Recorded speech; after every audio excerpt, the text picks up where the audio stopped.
Бейиш нуру.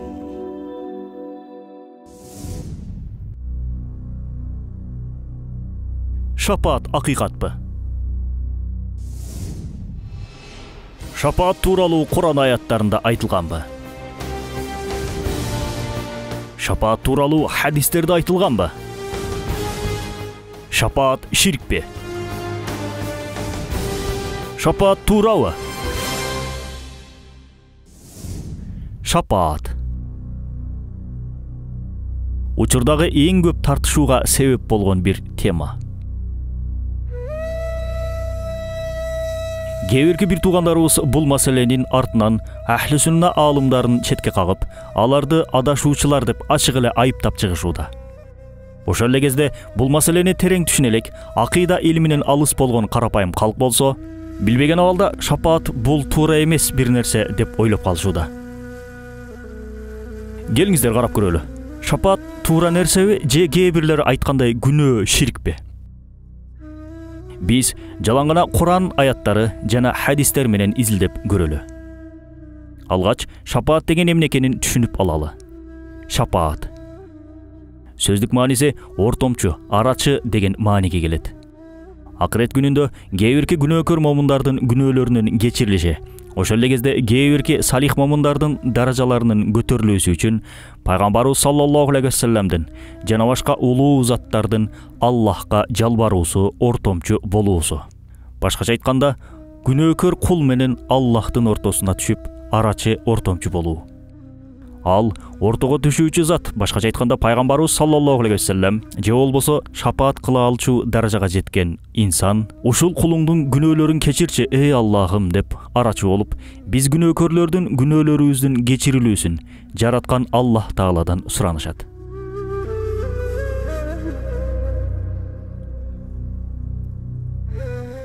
Анда Курандан шапааттын бар экендигин далилдеген аяттарды, башкача айтканда Аллахтын сөздөрүн карап көрөлү.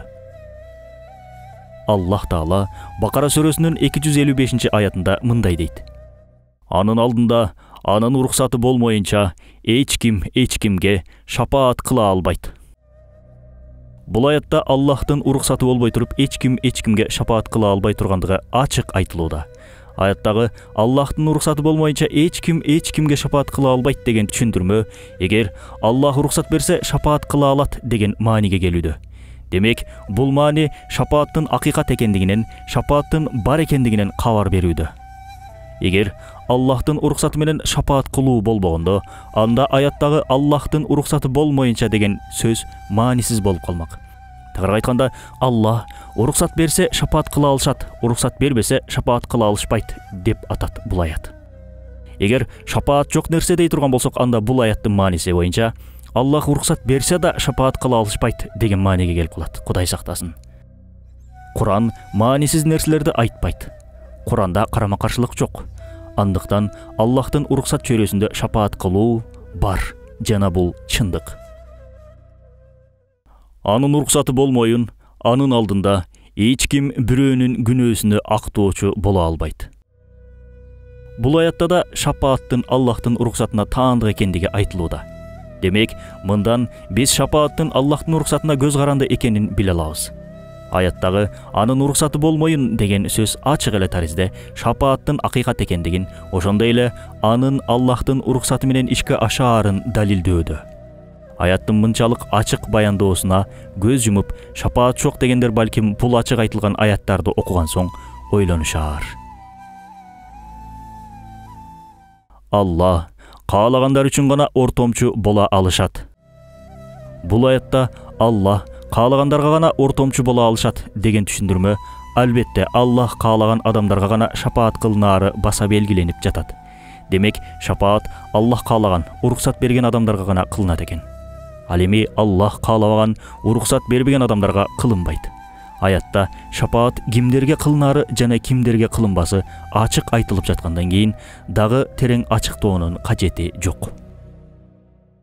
Ал күнү Рахман уруксат бергендерге жана сөзүнөн Аллах ыраазы болгондорго гана шапаат пайда берет.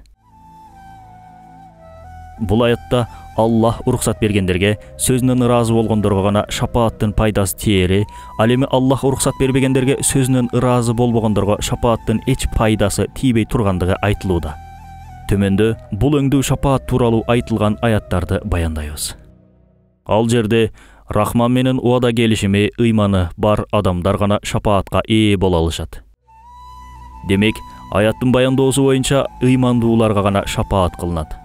Жогоруда айткандай, шапаат таптакыр жок нерсе дей турган болсок, анда бул аятка жана ушул сыяктуу көптөгөн аяттарга каршы болуп калабыз. Себеби Аллах бул аятта ачык эле ыймандууларга шапаат кылынат деп айтып жатат. Дагы далил каалайсызбы? Анда угуп туруңуз. Анын Аллахтын алдында шапаат пайда бербейт.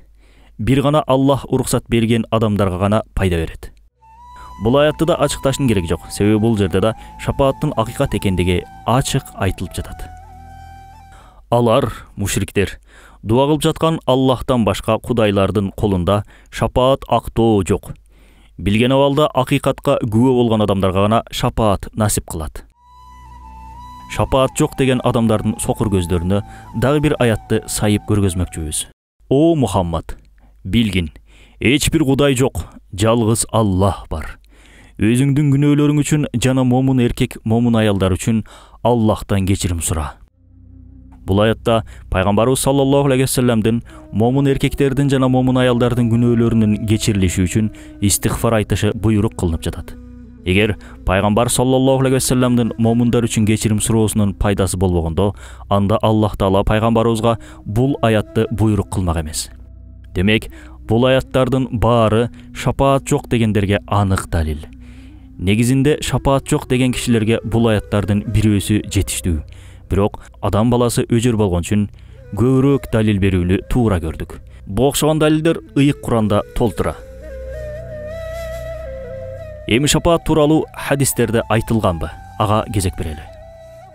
Анас ибн Малик разияллаху анху рываят кылат. Пайгамбарыбыз саллаллаху алейхи вассалам айтты: "Менин шапаатыма чоң күнөөлөрү бар үммөттөрүм ээ боло алат." Зейд ибн Аркам разияллаху анху рываят кылат. Пайгамбарыбыз саллаллаху алейхи вассалам айтты: "Менин кыямат күнүндөгү шапаатым акыйкат. Ага ишенбегендер шапаатымдан куру калышат." Бул хадисте да шапаатты четке каккандар пайгамбарыбыз саллаллаху алейхи вассаламдын шапаатынан куру калышаары ачык эле айтылууда. Усман ибн Аффан разияллаху анху рываят кылат. Пайгамбарыбыз саллаллаху алейхи вассалам айтты: "Кыямат күнү ушул 3 топ пайгамбарлар, аалымдар жана шейиттер шапаат кылышат." Бул хадисти уккан соң балким бир аз ойлонуп көрөбүз. Аалымдар да, шейиттер да шапаат кыла алышат экен. Абу Хурайра разияллаху анху рываят кылат. Пайгамбарыбыз саллаллаху алейхи вассалам айтты: "Ар бир пайгамбардын кабыл болоор бир дуасы бар. Алар ал дуаларын орундатуу үчүн шашылды. Мен болсо ал дуамды шапаат катары кыямат күнүнө үммөтүм үчүн сактадым. Ага Аллахка ширк келтирбеген үммөттөрүм үлүшкөр боло алышат иншалла." Мындан сырткары пайгамбарыбыз саллаллаху алейхи вассалам башка хадистеринде Куран жаттаган хафиздердин, ошондой эле оолуялардын да Аллахтын уруксаты менен шапаат кыла ала турганын айткан. Демек, жыйынтыктап айтканда жогоруда 10го жакын аят менен 4 хадис шапааттын бар экенин, анын акыйкат чын экендигин ап-ачык далилдеп көргөзүп берүүдө. Андыктан шапаат жок деп айтууга эч бир негиз жок. Негизгиси биз момундар бул аяттардан кийин дагы да тереңирээк Кураныбызды изилдешибиз керек. Албетте, Куранды терең түшүнүү үчүн бизге жардамчы катары ыйык Курандын тафсирлери келет. Ролик Рисале Нур аттуу Курандын тафсиринин маанисинен алынды. Бейиш нуру.